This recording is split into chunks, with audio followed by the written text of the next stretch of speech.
afternoon, ladies and gentlemen. All right. Okay, cool. I can see someone is here already. A lot of you are here waiting. Thank you very much for joining us this beautiful afternoon. Okay. Oh, hi, Tina. You are here also. Hi. Hello. Okay, good. Yes, welcome everybody. Thank you so much for joining us this beautiful afternoon.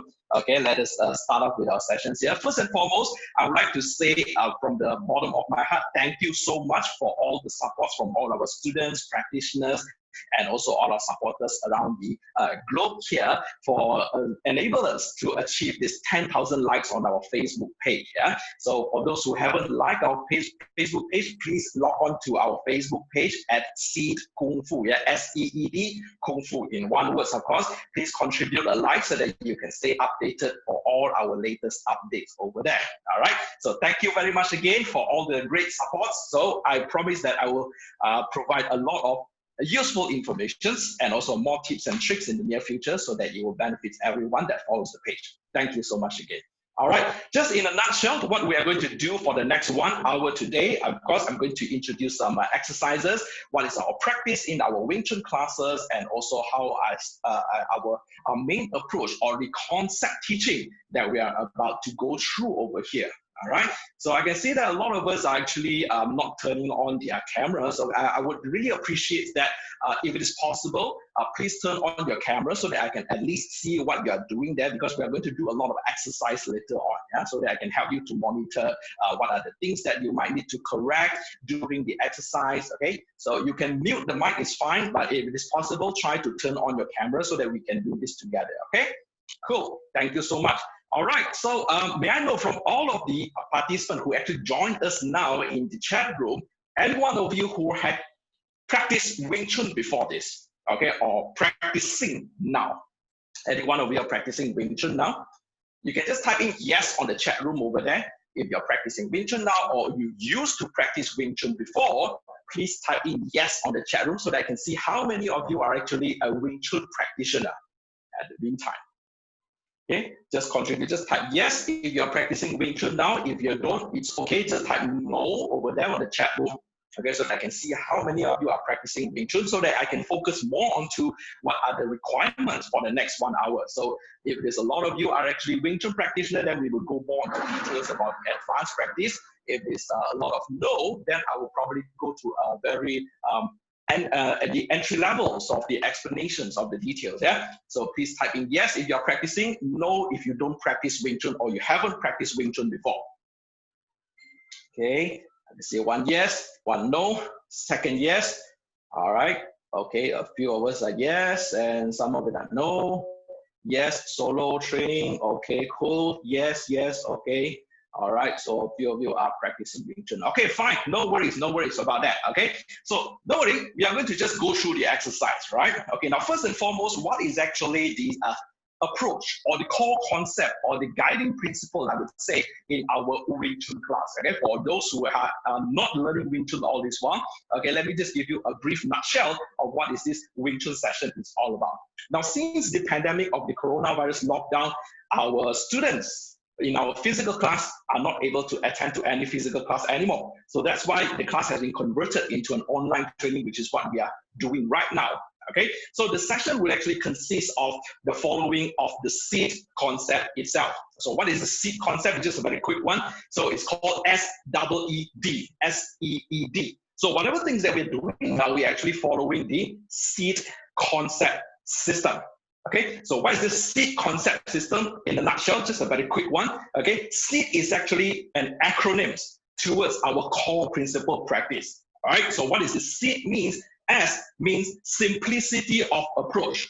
Okay, so one of the reasons why I love Wing Chun even until today, it is because the approach are simple, the process are simple, the applications are simple. It's very easy to learn and it's simple enough to learn because you would not see all those very, funny move, very exaggerating move just to execute one punch or maybe one hook. Okay, so we cut off all those things in a very shortcut manner. A punch is a punch, a kick is a kick. So it's like simple enough for you to use. Okay, first thing, simplicity of approach. That's our first core concept that we always practice in the class. Second alphabet E, we talk about effectiveness of our body mechanics. Okay, what do you mean by body mechanics here? So body mechanics, it just means that how are we going to place or use all our positions of our joints here in order for our body, these vessels here, to perform at its optimum peak level. All right, because like if you're not, let's say for example, if you're not standing straight like this, yeah, you're standing with balancing on one leg there, how you're supposed to fight and how you're supposed to, we don't talk about fight here. Let's say you want to defend for yourself in the case that you are being robbed or something. How you're going to defend for yourself if you don't even stand properly, right? So we are talking about second alphabets. You need to have the proper, effective body mechanic structure. That's our second alphabet, E. Now, the third alphabet, E, again, is called efficiency in my internal process. So what do you mean by efficiency here is that out there, if let's say in an event we are being robbed or being attacked by someone out there, you do not want to waste all your energy just punching everything, because like we are getting tense up, we are getting panic, we do not know what to do, we're just throwing punches over there. But being in mind, notice that throwing all the punches that might not mean that you're creating harm or damage to the other party. You are just wasting your energy there.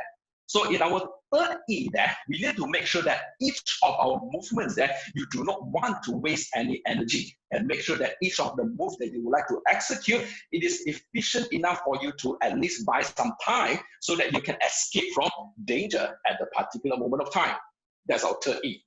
Last but not least, the D alphabets. Okay, you need to bear in mind that you need to be dynamics at all times in all these the approach or the techniques that you are using here. You need to be dynamic enough for you to change, because you cannot have this one single track techniques or move. For example, I wanted to slap someone. Example, okay, that is my execution here. What if this slap has been blocked or has been, something, someone put up the hand so that they block, I can't do the slap anymore. So what am I going to do with this action? So by applying the dynamics here, we should be able to change that directions. It so happened that during my execution of that move, you can change. Okay, what happens if it's been blocked? What happens if something is there? It doesn't work. Okay, you need to change at all times. Okay, so basically that is in the nutshell of what is this C Wing Chun combat system syllabus is all about. Okay, you need to apply and also follows what are the core concepts. Okay, that is our approach in the class. Okay, but of course, bear in mind that Wing Chun system is a traditional Chinese martial art. So being said traditional Chinese martial art, of course, you have this form. Okay, you have set patterns for you to follow. Okay, but instead, what do we practice here? We don't really follow traditionally that much. But being said is that it's just like, imagine you are learning English today. Before you start to learn English, you need to learn the alphabets first, right? The 26 alphabets at the very least. A, B, C, D, E, all the way until Z. Okay, you need to have that memorized, or you need to embed that in mind first before you can create a word, to a sentence, to a phrase, to communicate with each other, right? Okay, so that set of alphabets is our form. Okay, of course, we still practice the form, but instead of just practicing by just moving the hands and waving the hands around by practicing the forms or doing it, you need to understand what actually the message lies behind the form. Okay, which what we are going to do in a very short while. Okay, so remember, when you practice the form, although it's a traditional method of forms over there, we always try to find the logics behind by applying the seed concept into the traditional form. Okay, because sometimes when you practice these traditional forms of Kung Fu or martial arts over here, it might not appear so directly that what is this for? What is this technique for? What is this move for? We might not understand. So instead, we try to derive it in a very scientific manner so that each and every one of our students should be able to apply all those traditional forms that they practice there into practical usage. Okay, so now without further ado, what we are going to do next is that we are going to practice together. I'm going to introduce you to our very first set of alphabet in our whole Wing Chun system, which is the first form that every student needs to learn. Very important. Okay, now yes, in learning Wing Chun, it will be slightly different from the rest of the martial art that you might have learned before. Okay, you have grading system, you have belt system, you have exams, you have tests for you to go on in order for you to go to the much more advanced stage. Now, bear in mind that Wing Chun is slightly different in the sense that the first form itself is the advanced form. Okay, what I'm trying to say here is that as if you notice that if you have been learning Wing Chun for quite some time now, as it goes on to the syllabus, you might find out at the later stage of the syllabus, you might find that it kind of like gets much more lesser thing for you to train or lesser thing for you to learn. Because why? The most advanced techniques, the most advanced thing, the most sophisticated thing actually lies in the first form itself, which is what we are going to do in a very short while. Okay, so why do I say that? Is because a lot of students, they try to kind of like rush through. I practice the first form, I finish it as fast as I can, maybe like 2-3 months, maybe 6 months, maybe 1 year. I finish it so that I can go to the so-called the advanced level. But however, unfortunately, in the Wing Chun system syllabus, there is no such thing as advanced level over there. Because the more advanced you go, the more basic it will get. You need to go back to the basic because the most advanced stuff, it is in the very basic form or the very first form. This is what we are going to do right now. Okay, so yes, I would appreciate for those who join us. Thank you very much. Welcome to the session. If it is possible, please turn on your camera so that we can run this exercise together and I can help you to correct what are the visible mistakes that I can actually see right now. Okay, I appreciate that. If it is not, it's fine. Don't worry about it if it's not convenient. Okay, it's going to be a free session after all. Okay, so now let us start off with the very first form itself that we always practice in our class. Okay, even until this very day, we call it the Siu Nim Tao form in Cantonese, of course. Okay, being said that Siu Nim Tao is the alphabet system in the Wing Chun syllabus. It's the very basic that everyone is to learn. Like what I mentioned just now, if you're going to learn English, you're going to learn the alphabets. So Siu Nim Tao is the alphabet for Wing Chun system. Is what we are going to do right now. Okay, just get prepared. I'm going to just guide you through this whole process of this Siu Nim Tao form. We are going to do it together. And during the process, of course, you might be having some questions that you want to ask. No worry about that. You can drop your question on the chat box. Just type it over there. What is this for? Or maybe I don't get this part. I will try to answer that at the end of the session because I'm the only one who actually moderating the session right now. I might not be answering the question immediately, okay? But I promise you to go through all the questions that you want to ask at the very end of the session in the next 1 hour, okay? So without further ado, let's do that together, okay? Now, first of all, please stand with your feet together. Stand up straight, okay? Stand with your feet together. Next step, please lift up your arms straight like this to the front. Okay, side view is going to look something like this, yeah? Okay, lift up your hands like that to the front. Okay. Next thing, what you are going to do is that once you reach this position here, I would like you to jump. No, just kidding. I was just joking with you guys. Don't jump. This is the jumping movement here. This one, it looks something like the olden Chinese vampire thing, So don't jump. I was just messing around with you. Okay, just chill out, Because sometimes when you come to learning, okay, yes, we need to be serious in learn, but you need to enjoy the process as well. Okay, so just have fun. Okay, so okay, come back to this. Yeah. Okay, once you've lifted up your hands right here. Okay, once you lift up your hand, I would like you to pull both of the hands as a fist all the way back to the chest. Side view is something like this, yeah? So pull both the hands all the way to the back, okay? Now, the angle for this pull here, make sure that your arms are actually in line with the floor. Don't do it like that. Don't do it like that as well. So make sure that your arm here is same level with the floor, okay? I'm going to step closer to the camera. If you're going to notice that the level of my fist here, the fist of my right hand, is going to be in line with my chest and also comes to my left hand fist. All this will be in one straight line. Okay, don't do it something like this. Okay, pull all the way back until you reach the same line with the fist and the chest. Okay, now once you have it there ready, you pull back your hand. I would like you to just drop down the knees a little bit. Just bend the knees a little bit down so your height will be slightly lower. Just a little bit will do. Don't bend it too low down. Just bend it a little bit down will do. But bear in mind, once you bend it down, make sure that your spine at the back all the way until your waist here are straight. Yeah, don't bend it to the back like this. Don't push your butt out, and also don't push your waist to the front as well. Make sure that your spines are still straight. Just drop down by bending the knees. Okay, this is your hands over here. Okay, I'm going to turn back to the front again. Okay, Now, once you bend the knees ready, I would like you to open up the stance. Okay. Now, as for the stance, what you're going to do, imagine this is my feet right now. Okay. I would like you to move the heel out 45 degree like this. Okay. I'm going to do it with mine. This is 45 degree open up, something like that on the heel. Okay. So once you've done that, open up the ball of foot, which is the front part, another 45 degree like that. Okay. 45 degree like that. Then one last step, open up the heel again like this. Okay, this one. Okay, now once you be able to reach this stage already, right? Okay, I would like you to maintain the height at all time during this whole session of this training. Okay, now this stance here, we call it as in Cantonese, we call it as Yi Ji Kim Yong Ma. Okay, Yi Ji Kim Yong Ma. Being said that it is the direct translation of it, it means the character number 2, clipping the goat stance.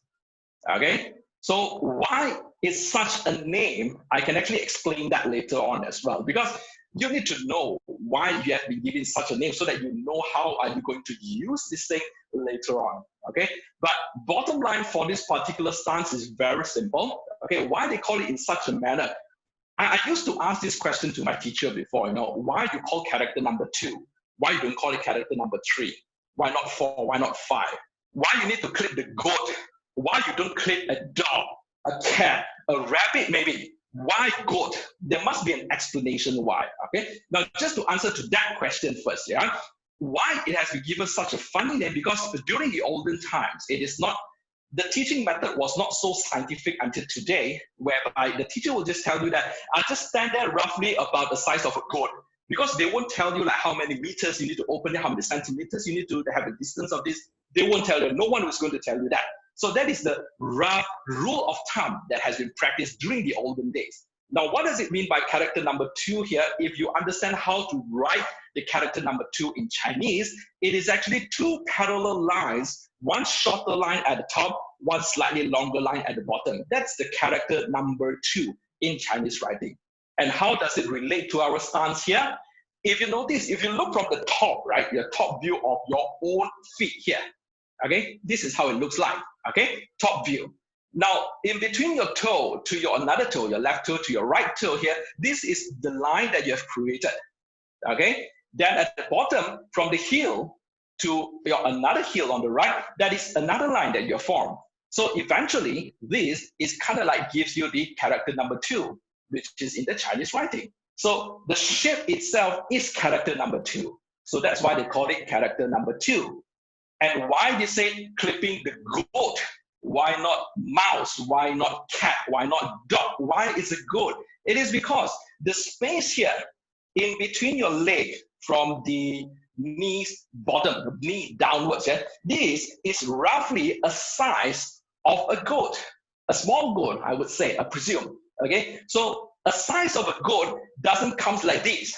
Okay, this is not the size of a goat. It doesn't come like this either. This is not the size of a goat. So when you have that open of that 1, 2, 3, eventually the space here, it kind of like forms roughly a size of a goat. So that's the general rule of thumb that has been used in the olden days.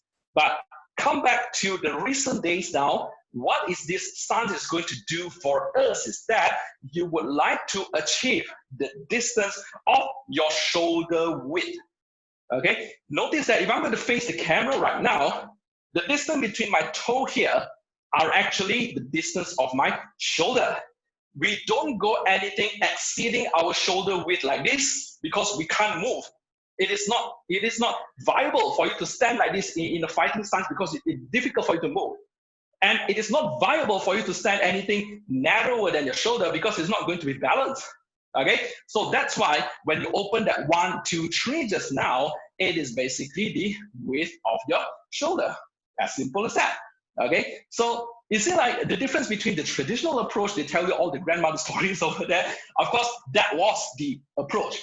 But when you come to the recent days of studies, this is what we're going to tell you. We are going to achieve the shoulder width. Nothing goes wider, nothing goes narrower, and why, as I mentioned earlier on.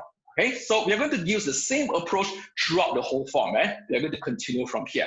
Now, as your hands are started from here, Okay, with your stance down already. Now I would like you to put both of your hands down like this, with your left hand on top of your right hand. Okay, your wrist area of the left hand touching the wrist area of your right hand. Okay, so once you have it there already on the side view, it's going to look something like this. Yeah? Put this hand slightly further away from your tummy or your belly button. Do not put it so close to your body like that. Try to push it slightly forward. Okay, now the connection point between your wrist area here and also your wrist area here, it is actually the contact point here are in front of my belly button. I'm going to step slightly closer to the camera so you can see. Okay, so this is my contact point here. Okay, you see the contact point or the void area here, it is directly to my belly button. This is my belly button here. Of course, you can't see it beneath the clothes. Okay, so this is the connection point with my belly button. Now, what it tells us here is that belly button is the center point of our human body, be it longitudinal or horizontally. Okay, so this is a center point. So what I'm trying to do now here is that once you place your hand over here, you are going to maintain the connection point between the wrists and bring these two hands up all the way here. Okay, so from here to here, this is the action. Side view is going to be like this. Put out the hand here, roll it up. Okay, now common mistake, do not roll this hand closer to your face. Instead, you roll it all the way up. If you want, you can actually push it a little bit further to the front. Never goes in. Okay, now this particular move alone, we call it the meridian hands, or in Cantonese, we call it fan zhong sao. Okay, the purpose of this particular movement here, notice that the point of my connection of my wrist is actually on my belly button. Since the belly button is the center of our human body, I am basically bring the center point of my body here to pull it all the way up here. Now, the connection point from here, initially, I pull it all the way up here. So what I'm trying to do here is that with this action, I'm actually drawing a center line in front of my body by using the reference of my belly button, center point, draw it up, pull it up. It's like I'm drawing a line. Okay, now this imaginary line that you have drawn up here, we call it the center line of your body, the center line that you need to pay a very close attention during the whole process later on. That is your reference line that you need to follow at all times. Okay, so meridian hands or fan zhong sao down, and also another thing for you to notice that we always pay very close attention to all details along during the form. Okay, such as this. When you bring up the hands here, make sure that the finger doesn't go above your eyebrow, because there is no hand in the whole Wing Chun syllabus or system that you have any hand above your eyebrow. Why is that so? Okay, since we are on that topic, if you leave anything above your eyebrow, you leave this part very dangerous and very open for your opponent to attack you. Okay, so we always try to keep our hand below the eyebrow level, maximum that we can lift it up. Okay, so same goes to this technique as well. You draw a center line there, fine. Then you pull both of the hands back to the original position again. Okay, just pull it back. Once you draw it up, just pull it back. Okay, so now you should be able to see that imaginary line in front of you. Pay very close attention to that line that we're going to follow later. Next move, follow from that, your left hand, your left hand, I would like you to put it in front of your body with a fist facing to your front. Okay, put your left hand to the center where your fist is facing to the front. Okay, side view is going to look something like this. I'm going to turn this side. From here originally, you just put it to the front. Okay, make sure that your fist is pointing to your front. You can bring the elbow in as much as you can, just put it to the front. Okay, so once you've been put into the middle here, I would like you to just push the fist towards roughly about your mouth level height. Okay, push your fist to the front at the mouth level height. Okay, now bear in mind that this particular movement, it looks like a punch, but this was not a punch yet. It is just by merely pushing your fist to the front. Okay, that's all. Next, open up the palm. Open up the palm where your palm is facing to the ceiling. Okay, make sure that your elbows are straightened at all times. Elbows straight at all times. Okay, I'm going to step closer to the camera so they can see. Elbows straightened. When you have Put up your palm, stretch to the front, all the fingers, and I would like you to bend the wrist like this from side view. Bend the wrist in, not only the fingers, but the whole wrist. Bend the whole wrist, but still maintain your elbow straight. Okay, so once you have it there, my finger will be like pointing to my 12 o'clock, which is the ceiling. Okay, now once you have it there, maintain the elbow and the wrist position like as you're standing right now. I would like you to bend or turn the wrist down until it reaches to your 6 o'clock. Okay, now anything above, if you like to turn more from here, what will happen is that you can still turn a little bit more, of course. When you turn until to the maximum that you can turn, roughly about, I think like 7 to 8 o'clock, roughly there. Anything above that, notice my shoulder. If I'm going to turn some more, my shoulder is going to move. Can you see that? Is that? So I would like you to turn this rotation here until the extent that you don't move your shoulder. Until that, stop. Okay, turn it until there. Once you reach there already, I would like you to point all the fingers to the front again. Okay, grab the fist and turn over on the fist. Okay, so let me just very quickly repeat this again. This rotation here, we call it as chun sao. Chun means circling. Sao is hand, literally. So we are actually circling our wrist over here. Okay, when you perform this particular movement, please bear in mind that keep your wrist and your elbow in position. Do not bend the wrist. Do not move the wrist. And also try to use a little bit of strength while you do that. Don't just simply just do it as quickly as you can. Do it as slow, but enough for you to withstand some weight. If someone is holding your hand, you should be able to use that turning to move the hand. Okay, so use a little bit of strength while you do that. Point to the front, grab a fist, turn over from side view. Once you turn over on your fist ready, I would like you to pull back in fast. Pull it in a straight line, fast. Just pull it back. Okay, just pull it back. Okay, so once you've done your chun sao, grab, turn, pull it back fast. Okay, I would like you to repeat the same process with the right hand right now. Same like what you did with the left hand. Put it to the center. Put it to the center. Push it to the front. Open up the palm. Do a chun sao. Do a chun sao. Point to the front. Grab a fist. Turn over and pull it back. Very good. Okay, so what you have so far is your center line has been drawn. These two moves here of putting your left hand to the center and putting on your right hand to the center is literally drawing the side lines. Okay, when you draw, the center line is done in front of you. Now, when you use the left hand to put the center, you are drawing a side line from your left to the center and push the same line to connect it to the center line that you have drawn earlier on. Okay, now at the end of the day, once you did this and your left and your right, so what you have in front of you, literally you're going to have one straight vertical line in the center and one horizontal line that you have created a while ago. Now these two lines here, it serves as a separator to four different segments or four windows. I call it the top right window for me, the bottom right window, bottom left window, top left window. This one literally tells us that what you're going to do if the line of attack, the punch or slap or whatever, the line of attack comes into my top right window, what should I do? If let's say the attack comes from the bottom left window, what should I do? What can I do? What are the options that I have? Okay, which we are going to go through in a little bit more. Okay, so these are the reference line that you have just did a while ago in the move. Yeah. Okay, let's continue. Okay, now introducing the very first official hands in the whole Wing Chun syllabus by opening up your left hand palm like this. Okay, step closer for you to see. Just open up the palm like this. Make sure that your fingers are all pointing to the front direction. Yeah? Make sure that the thumb as well, you need to point it to the front. Just stretch it to the front. Do not bend the thumb like this. In any of the hands, whether you want to do a palm strike, whether you want to do a strike or maybe like holding your wu sao later on, do not bend your thumb like this. Okay?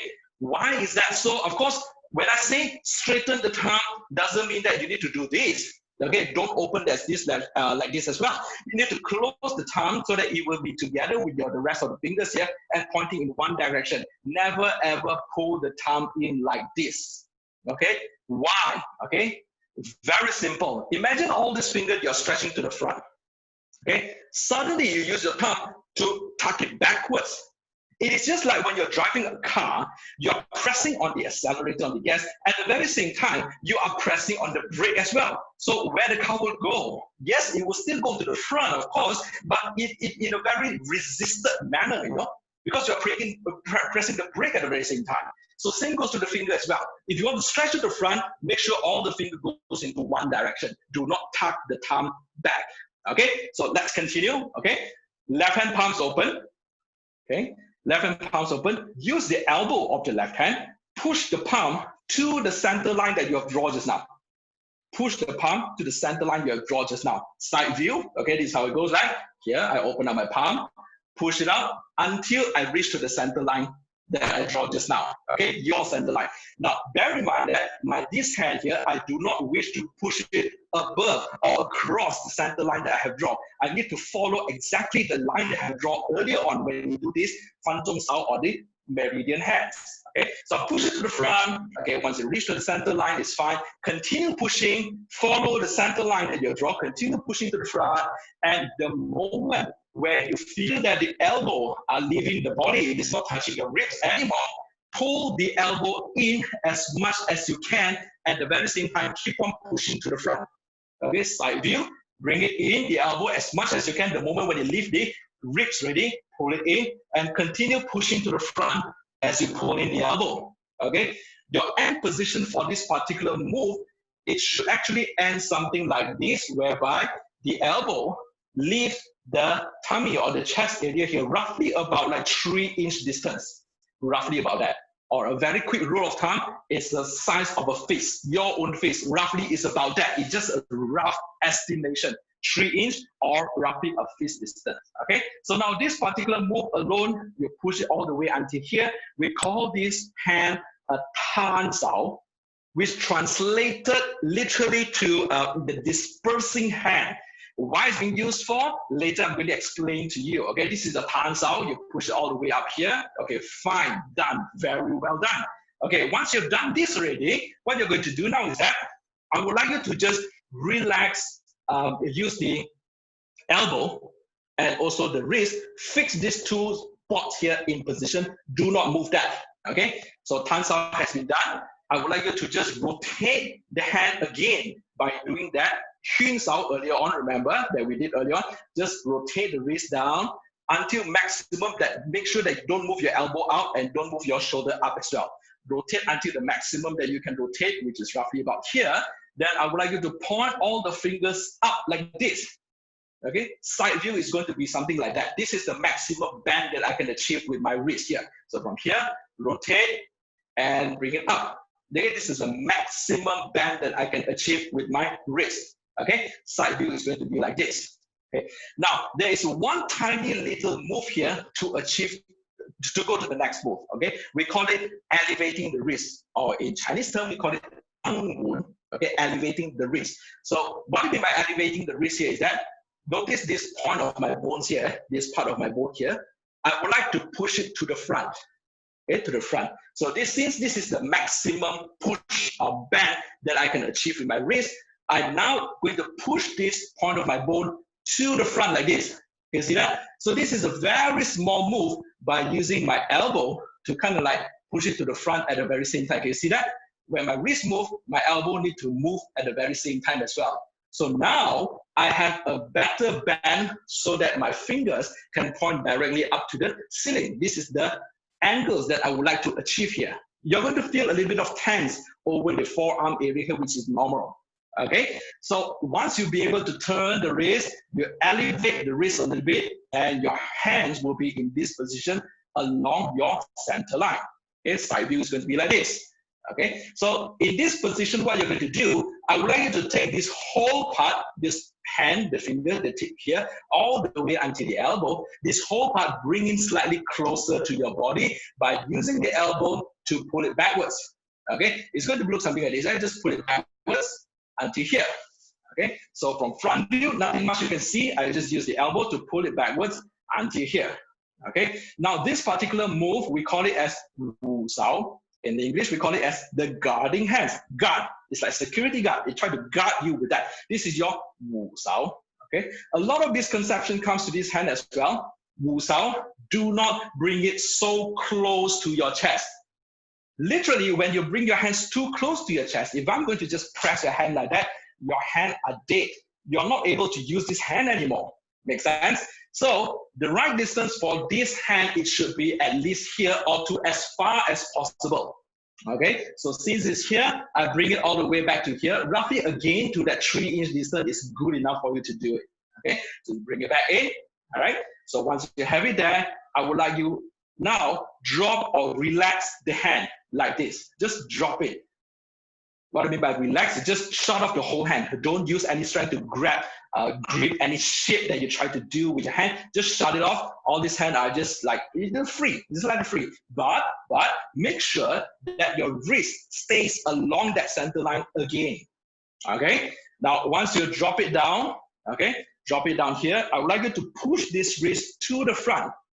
Okay, from side view, use the elbow, push this wrist to the front. So it's going to look something like this. Okay, just push it to the front. Okay, from front view, just push it to the front. Now the same movement that you notice on my elbow, when I push to the front, I try to bring it to the center as much as possible along with the push. Okay, that is the moment when my elbow left the body already. I try to bring it in as much as possible while pushing the wrist towards the front. Like this. Okay, so this small movement here of pushing this hand, the relaxed hand, to the front, we call it as subduing hand, or you can call it as fok sao as well in Cantonese. Okay, so you push to the front until here. Again, 3-inch distance from here will do. Do not make it too straight up until here. Now you're going to repeat this hand for 3 more times. Of course, we're going to do it slightly faster other than this. Yeah. So this is the first time repetition. Then once you did this fok sao already, the elbow and the wrist again fixed in position. Rotate the wrist again. Tang wound and raise up the wrist slightly a little by pushing the points out again. So you're having your wu sao one more time. Then repeat the wu sao, bring it back. Bring it back. Okay, continue. Drop it down. Drop it down. Push out again for the second time of your fok sao. Push it out. Once you achieve that, rotate, bring it up, and bring it backwards. Wu sao. For one last time, drop it down, push it out, rotate, bring it up, Wu sao, bring it back. Okay, so now you have done 3 repetitions of your fok sao, done already, it's fine. This is the 4th time of your wu sao is here. How to end this particular left side of movement? You're going to end this with a pak sao, or we call it a slapping hand, towards the right shoulder only. Okay, just push it right to the right shoulder. Now, a very common mistake that most of people did was this push, it is not a push to the back, and it is not a push up, it is not a push down. If you're going to see from the top view, it is one straight line. So this is a one straight line of push to the right shoulder. Do not exceed the right shoulder. Now, if you're going to perform in front of the camera or in front of the mirror, it's very easy to see. Now, look at the palm here. Since it's like very flat to the center line, right? So as I push it over, it is going to look flat as well. But in case, if you push it until you can see the back of your palm here, means you are doing a rotational or a slight curve movement and slap to the back where you can see the back of the palm. It is not right. So as you push to the right shoulder, you should be able to see the same flat line as you are placing in the center here like this. Okay, so this is the pak sao, we call it a slapping hand. Push it to the right shoulder. Then use the elbow to pull this wrist back to the center. Here, we call it as a tat sao. Once you've done that, rotate the palm away. Focus on this point here. Push to the front, which is your face area, and hit using this point towards your nose or mouth area, this one. Okay, just push it to the front here. We call it jing jiang, or a frontal palm strike. Okay, so jing jiang to the front. You should be blocking your view. You can't see your face if you're facing the mirror. You can't see your own face right now, which is correct. So once you've done that, keep your elbow straight again. Open up the palm so that the palm will face to the ceiling one more time. Do your Hyun sao. Okay, bending the wrist. Rotate the Hyun sao. Point the finger to the front. Grab a fist, turn over, and pull back. Okay, so once you've done it with the left hand, the right hand is exactly the same repetition with the left.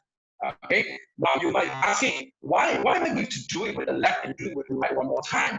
Now, in the Wing Chun system, it's very simple. You try to make it equal or balanced for both sides. You don't really place or practice using one side of your hand while the other side you can't perform. You try to make it balanced. But however, when you come to the application, it doesn't mean that you need to follow the sequence. Yeah, later I'm going to explain more detail onto that. Okay, the right hand, same thing goes. We're going to do it slightly faster from here. Yeah? Right hand, palms open, push it to the front, your palms out, bring the elbow in, push to the front.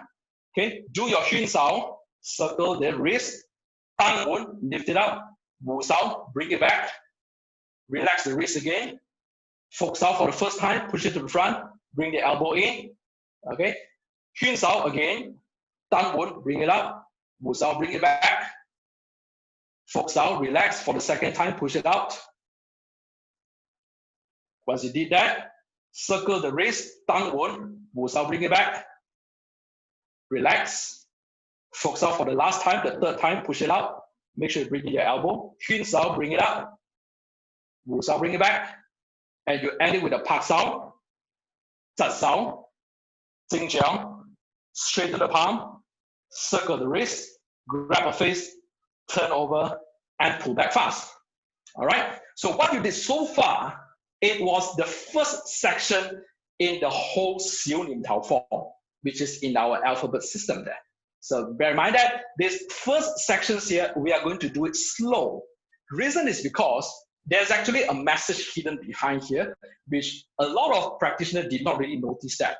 Some other schools who actually practice this Xiu Nim Tao form, they actually utilize this first section that you have just performed a while ago into a practice of a Qigong practice as well, provided you have the right breathing methods applied together with the actions. Okay, but of course here we are emphasizing on more onto the practicality, which I'm going to explain how you're going to use all those few hands that you have used a while ago. Okay, now let's move on. That is on the form. Okay, first sections of the form. Of course, the next sections onwards is going to be performed fast and quick. And of course, we are going to use the second level of energy. Okay, what do you mean by second level of energy here? I believe some of us are familiar with this, who is Bruce Lee is, right? Okay, now Bruce Lee used to perform or demo this so-called 1-inch punch, where he can punch this person with the distance of the 1 inch, and you punch that person will just fly away. So in a very similar terms, we call it as gangling or the kinetic energy. Okay, we call it the second level of energy as well. Now, since we are on that topic, in the Shaolin method approach, okay, the Southern Shaolin, okay, which is also Wing Chun, also kind of like related to Southern Shaolin as well at the same time, we have this 6 level of energy during our practice. Okay, being a martial artist, being your Wing Chun practitioner or whatever practitioner you are going to have this at least the basic level of strength, because it doesn't make sense for you to be like so cuttlefish, so jelly to practice martial arts. It just doesn't make sense. You would like to have at least a basic level of strength in order for you to pick up martial arts for that sense. Okay, so first level, strength. Second level, gangling, which is the short burst of distance. Okay, in other words, if I'm going to hit someone here, I do not need to pull to have that distance for me to create that energy. I can actually use a very close distance for me to push that or punch that in. That is the distance that I need in order for me to create an impact into the targeted area that I would like to hit. That's the second level. Third level is Yi or the intention energy. A Yi infused punch, it is a punch that cannot be blocked by using strength or even gain as well. Okay, it's just like a torpedo set onto the target, lock onto that. When it's launched the torpedo, wherever you go, it kind of like follows you through. Okay, it's a punch that cannot be blocked, being said that. Okay, once you achieve the third level, fourth level is the Qi level, where you can infuse your palm or your hand with Qi. It kind of like gets you an internal injury when you have that kind of a Qi infused attack towards the body. Okay, simple say.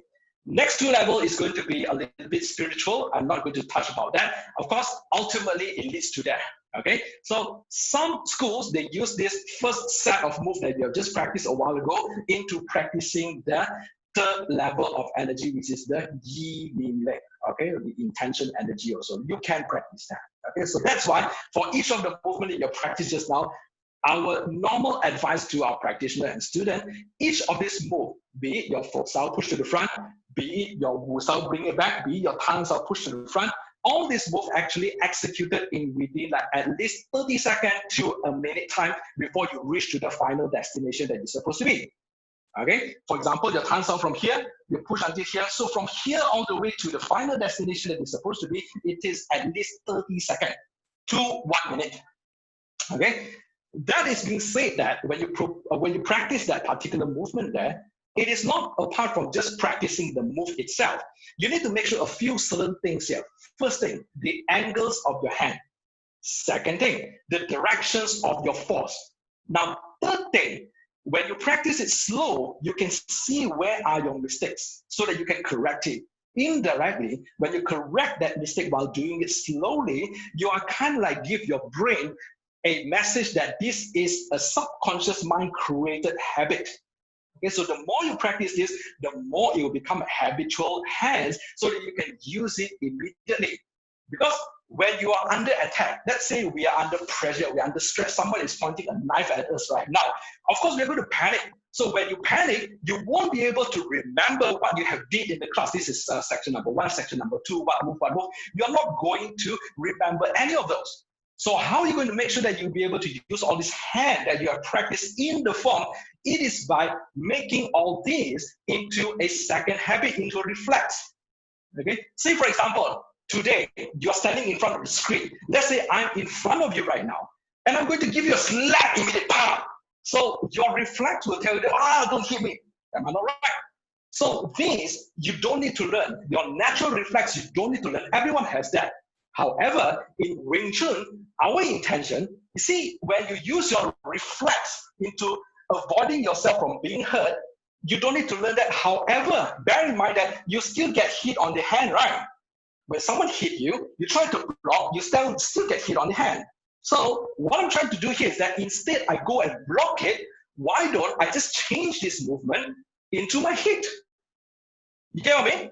So I'm getting the message that I'm going to get hurt. So instead of I just block to avoid from getting hurt, why don't I punch first? I hit first. I use this finger jack first. So I can react to my second habit. It's like a reflex. Okay, instead of block, I hit first. Make sense? So now in order for us to do that or infuse all those techniques into a reflex, you need to do it slow. So that you give the message to your brain to register it into your brain. In case anything that happens, I can use all these techniques as a reflex and not as a remembrance. That is why in Wing Chun syllabus that we are practicing right now, we try not to remember it as a sequence. We're not training it as a sequence. Instead, we try to make it as a second habit or as a reflex. Now, in order for us to do that, of course, a lot of training needs to be done. Not only by just practicing the form, a lot of drills needs to be done. Okay, now I'm going to go through to the next part. I believe I talked enough on the forms already. Okay, so now let me just explain what have you done in terms of application-wise. Okay, so you may sit down if you want, or you can just follow the exercise. If you want to say, no worry about that, just feel comfortable at wherever you are. Okay, now we are moving on into this. Okay, the move that you have did just now. Okay, all this move, the Tan Sao, Fok Sao, and your Wu Sao. Okay, let me just pick one very simple hand, Tan Sao. Okay, now you might know that, okay, now this is your Tan Sao, this is your Fok Sao, this is your Wu Sao over here.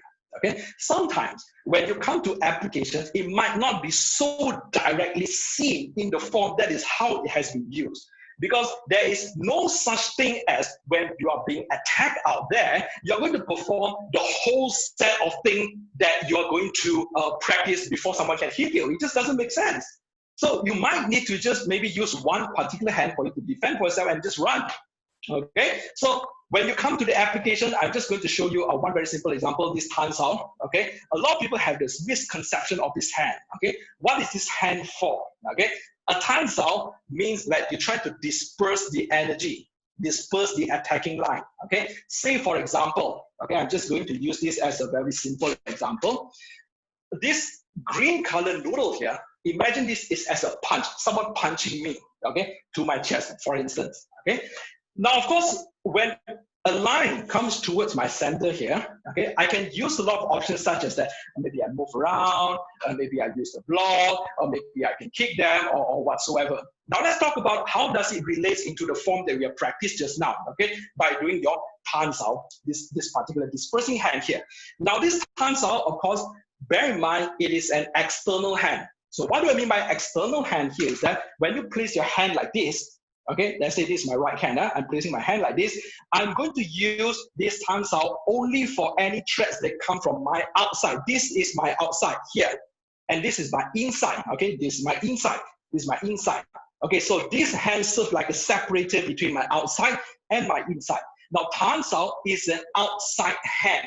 So any thread that comes from the outside, you can actually use your tan sao to disperse the energy out from you. Okay, say for example, again, back to this noodle here. So someone attacked me, okay? I'm just going to ignore the stance first. You can stand anything you want, okay? Let's say I was just standing normally, that's something, somehow suddenly this person tried to punch me in the chest.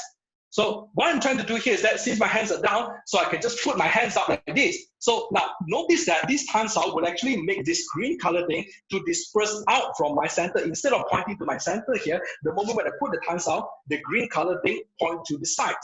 Okay, maybe I just align it slightly straighter so that you can see. I'll just lift this up first. Okay, so now this is at my center. Okay, punching towards my chest here. So the moment when I use my tan sao, the green color line actually goes to the side of my arm. So I am safe in this distance there where I try to disperse the line, attacking line outside from my body. So that is one application of tan sao. Okay, but do not use the wrong side. Because remember just now I said tan sao is an external hand. If I'm going to use the same hand again, just now I can use the tan sao to disperse it. If I use it on the wrong side and do like that, crap, I am still being hit. Because this is not supposed to be used as an inside hand. So what is going to happen? If I accidentally use the wrong hand, because as I said just now, your hand becomes a reflex. So you don't think, you let your body to react to reflex. So if let's say I use the same hand, but at the wrong side, so what am I going to do? Now, backtrack a little bit. Since the beginning, I'm talking about the seed concept, the last alphabet D. I should be able to change whatever hand that is not in favor of mine. Okay, say for example, again, this tan sao, I use the same hand, but at the wrong direction this time. So you see, when I use this hand, I am still being hit. Am I right? Okay, so now when I have it here, oh crap, I'm using the wrong hand. So what I'm going to do, apply the concept D, change this hand into a chun sao. You know the circling wrist that you did just now? Chun sao, and turn it to the side, and I can attack from here. Okay, so you see, like that's why when you do the chun sao, do not move the elbow and also the wrist, so that you can practice the strength of your forearm while you're doing this. And also a very important thing for you to know that when you practice a lot of chun sao, it will increase your wrist energy or your wrist strength so that it is not so easily getting hurt during your daily activities. Okay, so again, my approach is very simple. I will just follow the seed concept. Attack comes, simplest method I can think of, lift up my hand. Oh crap, at the wrong position. My body mechanics was fine. I can actually use this to resist the force. The efficiency to against this line is fine as well. However, it is at the wrong angle. So my last concept D comes into play. I change this hand into a chun sao, and I use it as a palm strike later on. Okay, all right. So a very simple drills that you can do here, or maybe you want to do it together as well, you can actually follow me. Okay, this is a very simple practice drill. Apart from practicing hands, okay, initially in the Wing Chun syllabus, when you practice the whole Silim Tao form, we are not going to move with the feet at all. It's not moving. You're only practicing the hand movements and techniques. Okay. Reason being, in the first section or the first set of our Wing Chun syllabus, it teaches us one very important factor, which is the mirroring to our opponent. Okay, I do not want to stand like this. I do not want to stand like this either. I need to stand at all times square off with my opponent. That is what they form trying to tell us here. That is why the feet and the stance never move, never turn. Okay, so you need to face your opponent at all times so that I can use the right hand or the left hand at any time I want. Unlike if I'm going to stand like this, yes, I can reach with my left hand here. However, my right hand, to be able to reach there, I won't be able to reach there. Can you see that? the hand distance are not long enough for me to reach to the targeted area. So thus, if I'm going to force this right hand to punch right there, I need to move a lot. So what tells you if I move a lot? You can see me as an opponent when I move. So you can actually do a lot of preventive actions for you to just dodge it, for you to block it, because you can see the movement there. So I do not want to have any projectile movement given data to you as an opponent. I would like to use any hands that I want without giving you any signal. I can punch with my right, I can punch with my left. Whichever punch that I want, I can use it. Both hands also I can use. Okay, so now this is a very simple drill that you would like to probably use, apart from being this tan sao performed in a stationary stance like this. Okay, so let me just introduce one very simple drill that you can actually practice at home with or without a partner is fine. Okay, we call it the turning stance. Okay, so imagine you're doing like a cha-cha move, you know, you're turning your body to left, to right. Okay, so when you sit down on the stance just now, okay, your pivoting point will be always on the heel. Use the heel. Okay. Now what I'm going to do now is that I'm going to turn to, now I'm facing the front, the camera. Okay, facing the front. Now I want to turn my body to my left. There. It is 45 degrees turning to my left. Maintain the body high, using the heel as a pivot, and I turn my body to my left. 45 degrees to my left. Okay. So this to my left. Now if I'm going to turn to my right now, notice my feet. I will always angle on my or pivot on my heel right now, frontal position, turn it to here. You see that? So I'm going to just alternate between left, right, left, right, left, right, so that you can see what's going to happen on my feet. Yeah, I pivot on my feet, and both of my ball of foot on my fingers, my toes over there are pointing in the same direction. This towards my right. Now I'm going to turn to my left. It's going to be like this: left, right, left, right, left, right, left, right. Okay. Now notice when you try to do this, right? My core or my center here, it doesn't move. Where you pivot with your heel. Very, very important factor. Okay. Do not turn with your ball of foot. Okay. So what's the difference between turning with a ball of foot and turn with the heel? Okay. Let's say I'm going to turn with the heel. This is how it's going to look like, the proper one that I'm doing right now. Now notice that my core, my head there, it doesn't move from the door line and my back. You see that? So when I turn, it doesn't move. Okay? The center doesn't move. But if I'm going to turn with my ball of foot, notice my head compared to the line and back. Okay? So now it's to my right. Now I'm turning with the ball of foot. Look at this. Can you see that? My head and my whole core are actually moving. So this is what I'm trying to avoid here. Do not move your core. Why don't move your core? Because the moment when your core are moved, you are actually moving away from your opponent. Okay? Let's say I just take it one more step further. Okay? When I do my turning of my stance here, I can use it as a punch.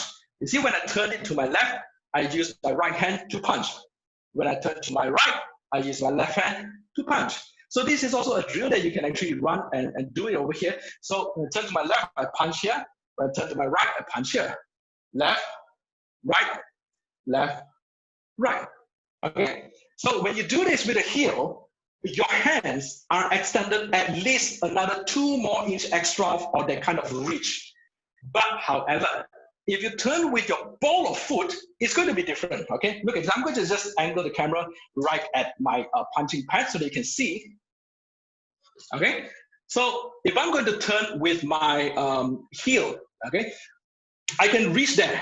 You see that? When I turn to my right and turn to my left, I will be able to reach. But however, if I'm going to turn with my ball of foot, let's see what happens. Now I can reach here, right? When I turn my ball of foot, I can't reach anymore. You see that?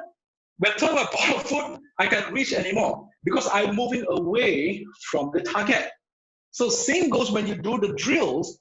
Do not turn with the ball of foot. Always turn it with the heel. Anchor it with the heel so you can turn it like that. Okay?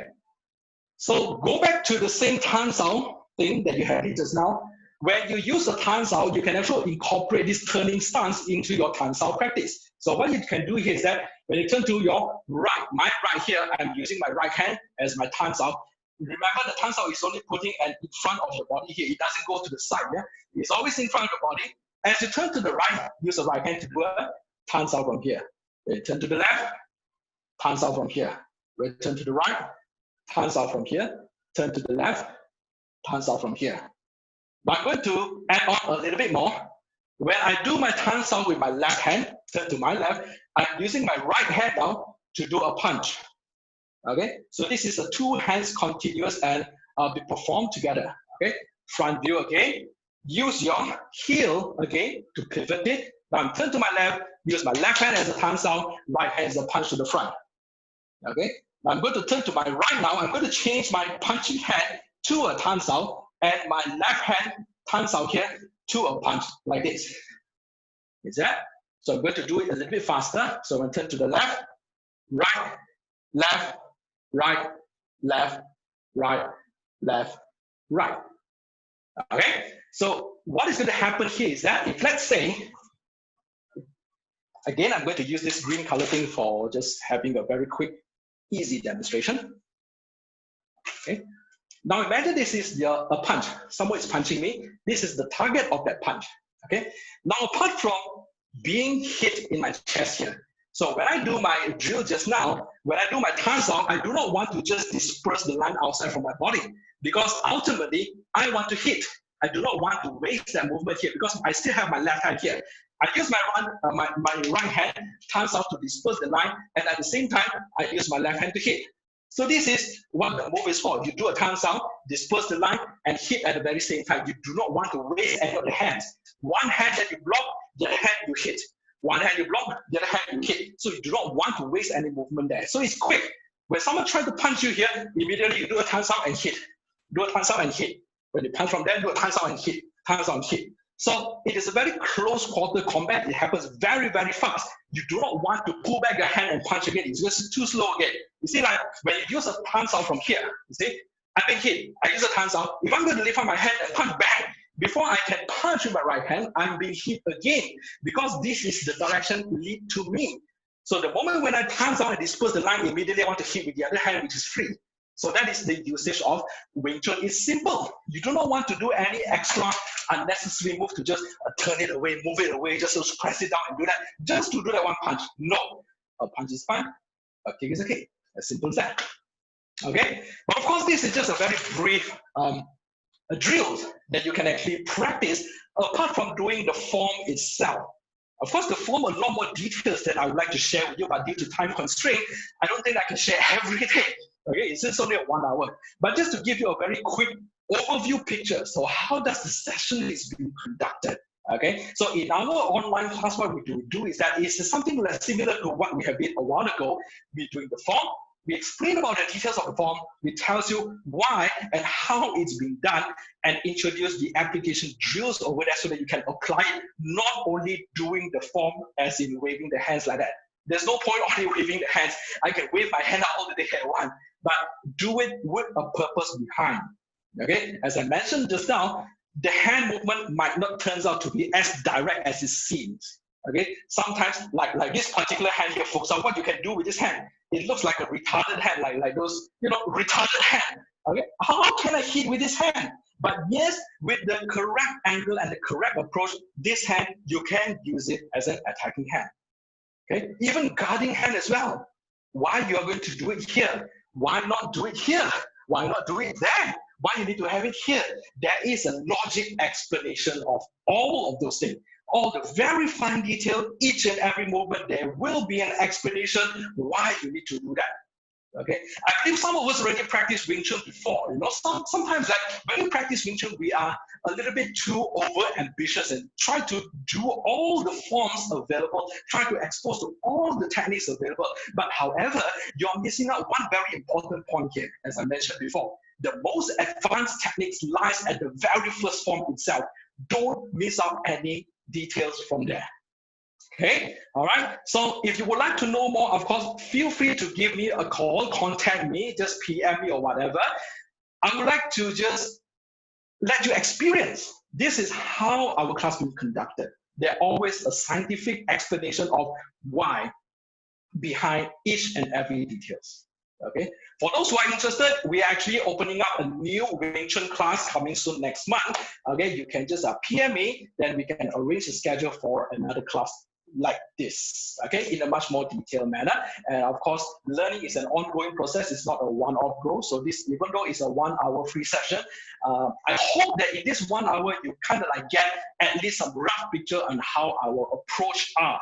Okay, so at least you got a rough picture. Oh, this is how this Wing Chun class has been conducted. There's been an explanation how the traditional forms been produced, and also there are some drills for us to apply, which is fine.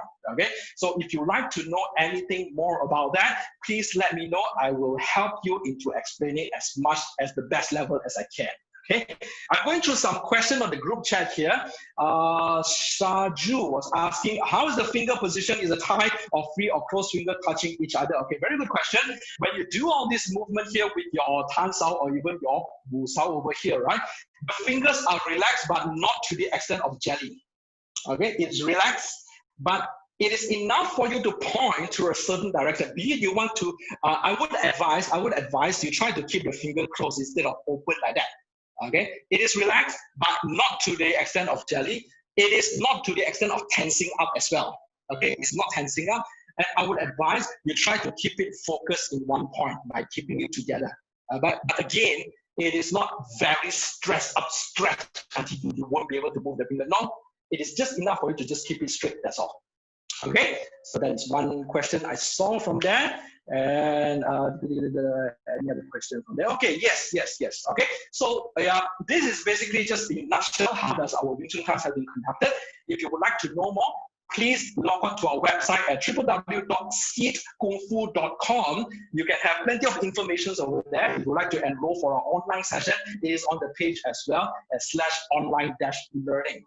Okay, so please log on to that. If you need any other information, please contact me. I'll be glad to help everyone out, okay, to clarify all the doubts and also whatever questions that you would like to ask.